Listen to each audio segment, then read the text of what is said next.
One of Ukraine and Russia could be one step closer to a ceasefire after a high-stakes call between President Trump and Russian President Vladimir Putin.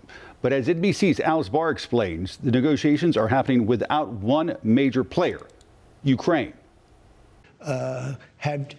President Trump in a new Fox News interview touting his nearly 2-hour phone call with Russian President Vladimir Putin. Talked about a lot of things and toward getting it to peace. Saying they have a very good relationship. Putin actually said to me, if you're my friend, I'd hate to see you as my enemy. President Putin agreed to stop attacking energy infrastructure targets in Ukraine for 30 days, in what the White House calls a first step toward the full ceasefire that Ukraine already agreed to. Буде часу президента Трампа.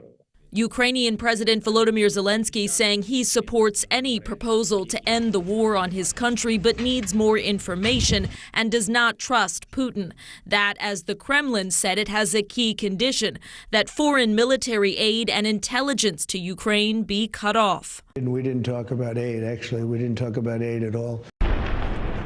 It all comes after violence exploded once again in the Middle East, with Israel resuming airstrikes on Hamas targets in Gaza, killing hundreds, according to the Hamas-run health ministry. Negotiations had stalled for the next phase of a fragile ceasefire deal, Israel blaming Hamas for rejecting proposals from a Trump administration envoy. Hamas refused offer after offer to release our hostages, and citing indications that Hamas militants were trying to rearm. The renewed fighting raising new fears for the family of American-Israeli hostage Idan Alexander. Any military action will put remaining hostages in danger. No question about it. The Trump administration standing with Israel amid escalating global tensions.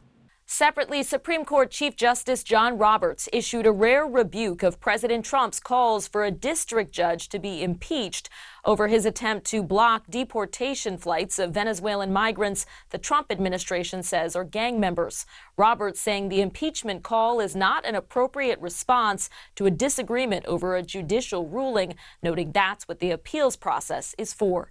In Washington, Alice Barr, NBC News.